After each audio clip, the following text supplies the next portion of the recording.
Welcome back to 101 East.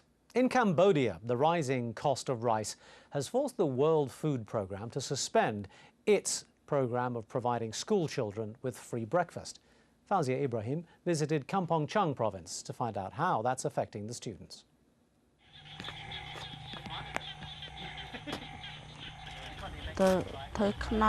Sometimes I get work as a construction worker, but mostly I clear land or I chop wood for other people.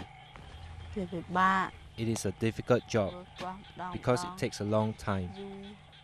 It is very tiring and hot. I can earn $1 a day. I use the money to buy rice for my family. 14-year-old Sokcheth usually attends the Oloi Primary School in Kampong Chang province.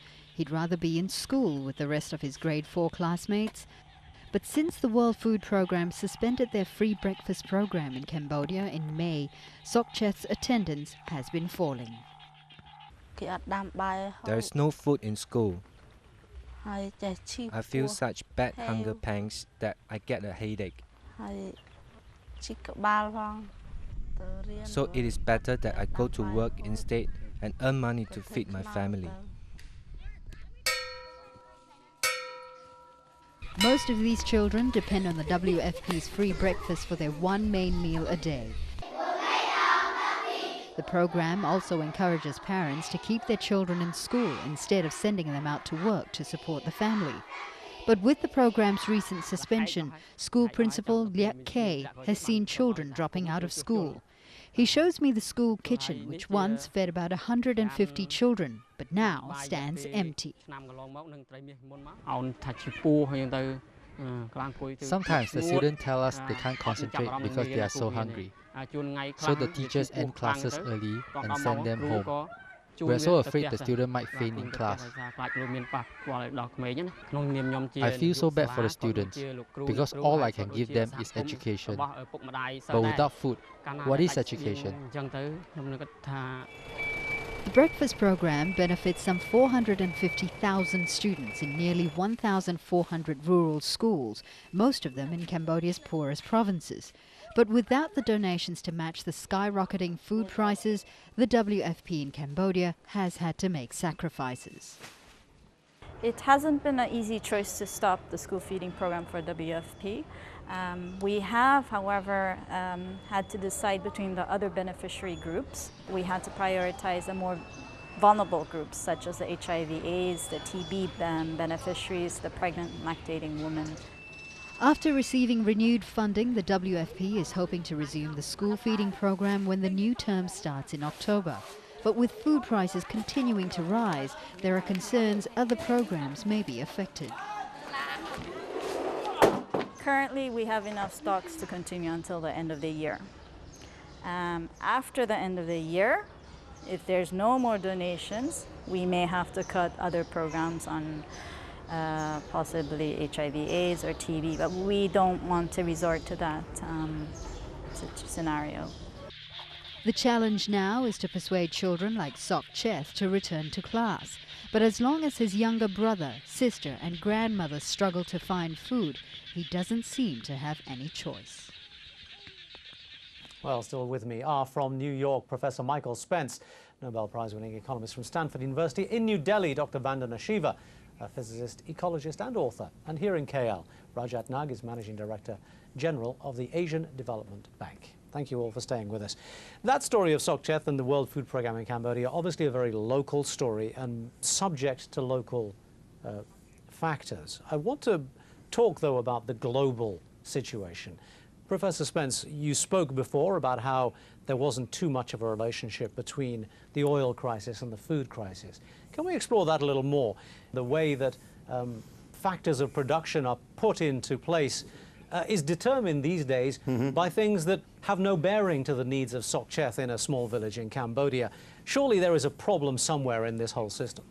Well, the immediate problem is what I described before. It's an emergency. We need large amounts of resources flowing into poorer countries and poorer communities from the international community so that these programs don't get curtailed. If I could come in on that, as I've listened to that story in Cambodia, my mind goes to the fact that 97% rice grown in the world is not traded internationally. It's eaten in the countries where it's grown.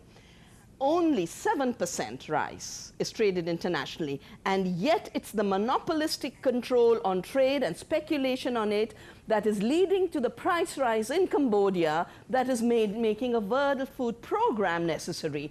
Why don't we fix the price issue? Why don't we start regulating prices? Why don't we create antitrust? Why don't we stop monopolies in the food business? Rajat Nag, why don't we do those things? Why don't we? Because it doesn't work. I wish it could. It doesn't work. But it doesn't work. No, let me finish. The interplay of demand and supply is what we're talking about. I think Professor Spence was talking about the supply shock, and he was absolutely correct. But there's also the demand side, as I mentioned. And Dr.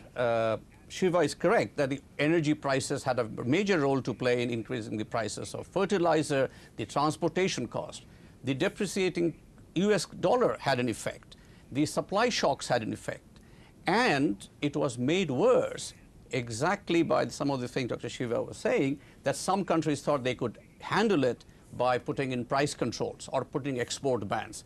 Those are the theoretical choices which one thinks works, but in fact it doesn't. And if there is one experience we have is we just have to let the market work. The supply and demand interplay has to come to bear, and nothing else will. But Rajat, it's the market that worked to give us this crisis. It's the market which worked to let food prices rise so that the profits of the Cargills and ADM shot up, the profits of the giant retailers like Walmart shot up. That's the market working to give you this crisis. If you look at the analysis, and I'm sure Dr. Spence has many that he can quote, what you mentioned is a factor, but I would submit again a very small factor. All the analysis we have done shows... It's the factor in the food business. Who controls the food is the issue, and it shapes the market. Whether it's a monopoly or it's a competitive play, level playing field. I've heard that before, Vandana, and I think that's a point. But we've got to look at a very complex situation, and I don't think we can simplify it by just taking one factor. We have done many analysis, I'm sure, which you are very familiar with, which shows the interplay of all of this causes the prices to increase. The solution is, as Dr. Spence was saying, work on the supply side, see if we can get the productivity up, see if we can help people in the immediate. I think the situation in Cambodia is a real one. We're running out of time. Professor Spence, let me ask you, do you see the kind of events taking place and the kind of decisions being made that will allow the proper allocation of resources and a solution to the problems that we have? I believe that in the agricultural sector, on a broad front across the developed and developing world, that we will see a really effective supply response that helps deal with this problem. But it will take 2, 3, 4 years, depending on which component you're talking about, and it's very important to deal with the crisis. Malnutrition is devastating and has long-term effects. Vandana Shiva, one last word with you, and very quickly, if you would. Is this going to get worse or better? Yeah. It's going to get worse if we continue to let agriculture depend on oil. We'll have to decouple agriculture from oil, which means go the ecological way. We can't afford 3-fold, 5-fold increases in chemical fertilizer prices. The second thing is localization of staple foods is the imperative. The reason the Doha round is stumbling is countries have recognized how trade liberalization has killed their farmers, created the food crisis. The countries saying no to free trade in agriculture aren't fools. There we'll have to leave it. Thank you all very much indeed for being with us today. Thank you. Thank you for watching. That's all from us at 101. See you again next time.